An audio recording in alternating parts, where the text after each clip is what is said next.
Assalamualaikum warahmatullahi wabarakatuh. Jadi pada video kali ini kita akan membahas mengenai multiplexer dan demultiplexer. Oke. Jadi yang pertama kita akan membahas mengenai demultiplexer atau biasanya disingkat dengan MUX, MUX. Nah, di PPT ini sudah terlihat blok diagram untuk logika multiplexer. Nah, untuk blok diagramnya terdapat 3 item utama. Yang pertama di sebelah kiri ada input data, terus di sebelah kanan ada output, di bawah ada select atau address.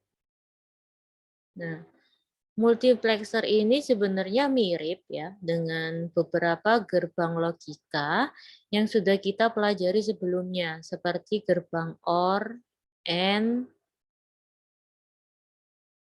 XOR, dan lain-lain.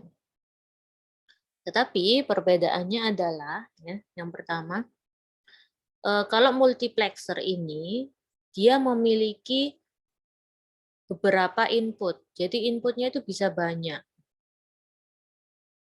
Namun outputnya cuma satu, hanya satu. Itu multiplexer.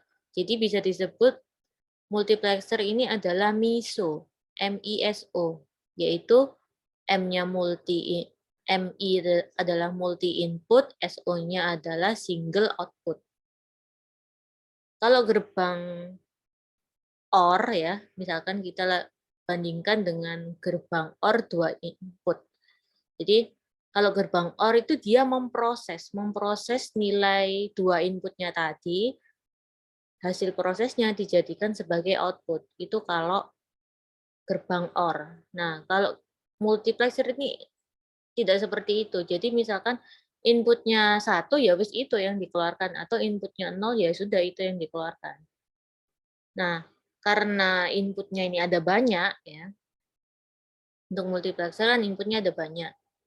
Yang jadi permasalahannya adalah input mana yang mau dijadikan output gitu. Misalkan ada 4, kita punya 4 input. Nah, sedangkan outputnya cuma 1. Nah, mana ini yang mau dari 4 input tadi itu mana yang mau dijadikan output? Nah, untuk select apa ya bahasa Indonesianya? Untuk memilih ya, untuk memilih input mana yang akan dijadikan output, kita bisa menggunakan yang namanya select atau address ini. Gitu. Jadi jumlah input sama jumlah select address itu saling berkaitan. Misalkan input datanya cuma 2, Bu. Input datanya cuma 2 ya, berarti kita hanya butuh select address-nya 1 aja gitu. Atau input datanya ada 4, Bu. Berarti kita butuh 2 select address. Nah, untuk detailnya nanti kenapa bisa gitu di slide selanjutnya ada. Jadi yang penting kalian sudah paham, yang pertama multiplexer ini adalah inputnya banyak, sedangkan outputnya itu 1. Nah, untuk memilih input mana yang akan dijadikan output, kita harus mendefine atau memberikan nilai pada select atau address ini tadi, seperti itu. Lalu prosedur perancangan rangkaian kombinasional dengan multiplexer atau MUX.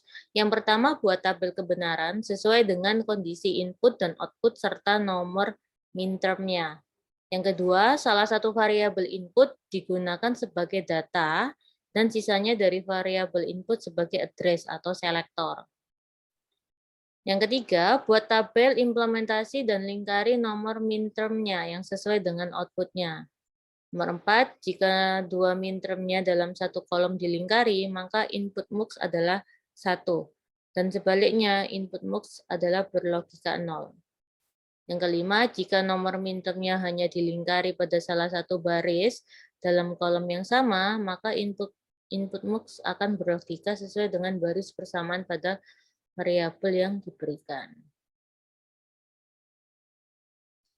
Jadi contohnya, misalkan implementasikan F, A, B, C. Jadi inputnya ada 3 yaitu A, B, C, di mana sigma 1, 3, 5, dan 6. Maksudnya adalah untuk baris ke 1, 3, 5, dan 6 adalah outputnya adalah nilainya 1. Jadi sini.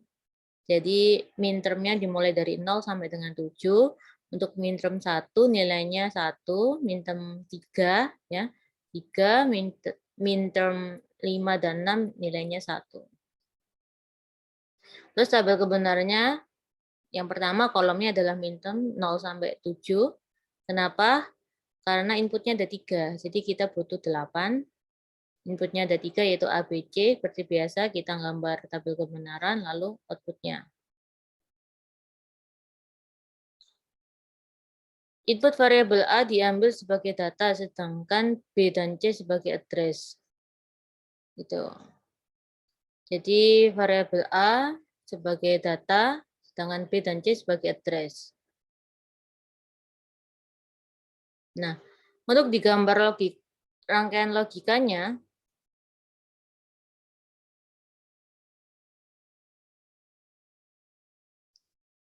oke, seperti ini ya. Ini I, ini ada gerbang node-nya. Ini A, ada gerbang node-nya, terus B sama C ini adalah sebagai selektor, lalu outputnya adalah F. Lanjut aja. Nah, ini adalah contoh dari penggunaan MUX. Jadi di sini ada multiple source, misalkan ada yang pertama digital kabel TV, ada digital satelit, ada laptop, terus ada laptop sound card, terus ada MP3 player, docking station. Jadi inputnya ada 4, yaitu D0, D1, D2, dan D3. Nah, tugasnya si selektor di sini atau select atau address tadi adalah dia karena 4 ya, 2 pangkat berapa bisa jadi 4 adalah 2 pangkat 2. Jadi kita butuh 2 selektor. Ketika kondisi selektornya adalah 00, maka dia akan menampilkan D0, yaitu input yang ke 0, yaitu apa?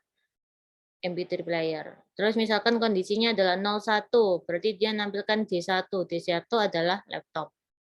Terus jika kondisinya adalah 10, dia akan menampilkan D2, yaitu digital satelit.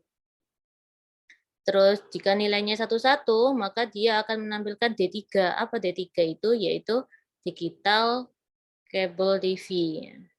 Nah, outputnya misalkan kondisinya 00, berarti dia akan mengeluarkan lagu atau musik yang ke play di MP3 player ke speakernya gitu. Contohnya itu. Nah, kalau dari kasus yang tadi kita gambarkan menggunakan rangkaian logika, jadinya adalah seperti ini. Jadi di sini ada inputnya D0, D1, D2, D3. Di sini ada 4 gerbang N, ya kan, dengan 3 input. Nah, tiap gerbang N ini input yang pertama adalah dari D0 tadi, terus input yang kedua didapat dari selektornya, yaitu selektornya A dan B ini tadi. Nah, itu digambar. Terus masing-masing output dari gerbang N tadi akan masuk di satu gerbang OR. Jadi gerbang OR-nya ini punya 4 input, lalu keluarnya atau outputnya adalah Y tadi, ini yang kita maksud itu. Nah, jadi gini, misalkan kita punya dua input, berarti selektornya cuma 1, karena 2 pangkat 1 itu sudah 2. Terus misalkan saya punya 4 input, berapa Bu selektornya? Ya berarti 4 itu sama dengan 2 pangkat berapa? 2 pangkat 2, berarti selektornya kita cuma butuh 2 aja. Terus misalkan inputnya ada 8 Bu, kayak ini. Oke, 8 berarti 2 pangkat berapa? 2 pangkat 3, berarti kita butuh 3 selektor. Gitu.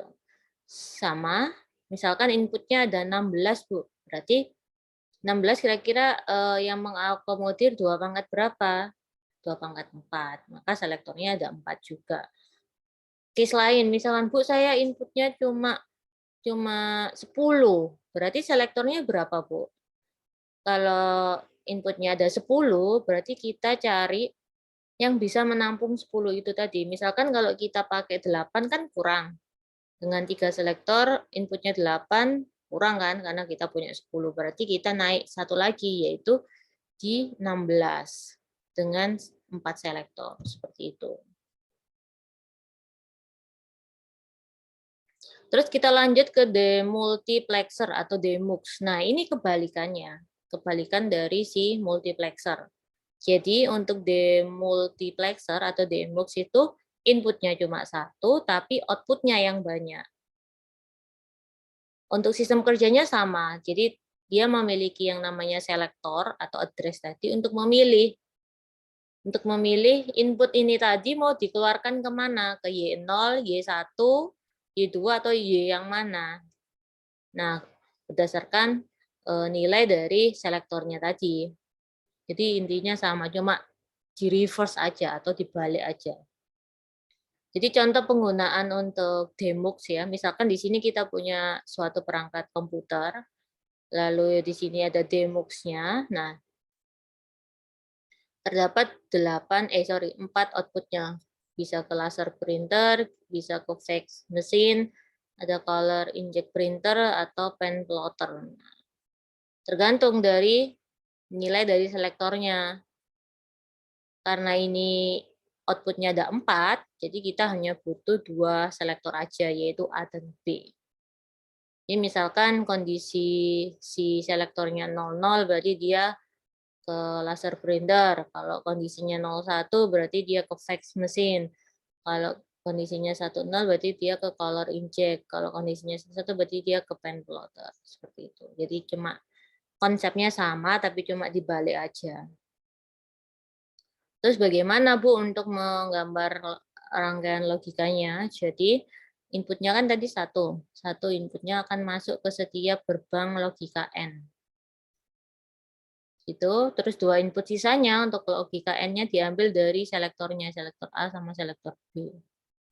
Jadi di sini cuma ada 2 gerbang NOT sama 4 gerbang N. Langsung ini outputnya tiap gerbang N adalah D0, D1, D2, dan D3. Gitu.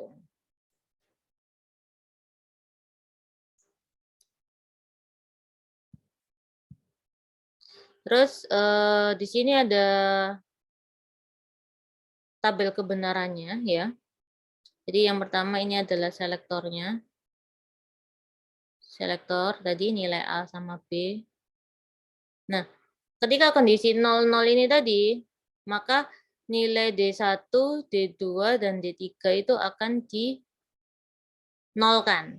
Jadi yang dikeluarkan hanya nilai dari D0. Nah, X ini maksudnya nilainya tergantung dari X-nya tadi. Kalau X-nya 1 ya berarti D0 ikut 1.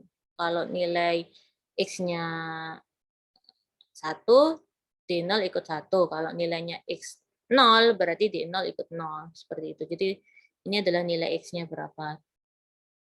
Dan nilai D1, D2, D3 langsung dinolkan semua gitu. Itu untuk tabel kebenarannya. Nah, lanjut ke tugas untuk minggu ini ya. Untuk absen silakan absen, terus materinya sudah saya upload di Elitak. Nah, itu tugas untuk minggu ini adalah, jadi ada sebuah studi kasus di mana ada sebuah mesin minuman otomatis yang memiliki 3 jenis minuman yang tersedia, yaitu teh, kopi, sama cappuccino. Ada 3 opsi ya. Nah, silakan kalian buatlah rangkaian logika dari multiplexer untuk kasus ini. Dan juga gambarkan ya, gambarkan rangkaian logika dan tabel ini salah ini soalnya. Jadi langsung ya, gambarkan rangkaian logika dan tabel kebenarannya dari studi kasus ini. Jadi dari mesin minuman. Jadi kalian gambarkan rangkaian logikanya dan juga tabel. Jadi inputnya ada 3 kan ya, sudah pasti ada 3, teh, kopi, cappuccino, terus selektornya ada berapa, terus outputnya seperti apa, rangkaian logikanya seperti apa. Itu silakan ditulis tangan, di-scan PDF, upload ke sini, deadline-nya adalah hari Jumat jam 12 malam, seperti itu. Kalau ada yang mau ditanyakan, silakan ditanyakan di grup WA. Untuk pertemuan kali ini saya akhiri. Mohon maaf jika ada salah-salah kata. Assalamualaikum warahmatullahi wabarakatuh.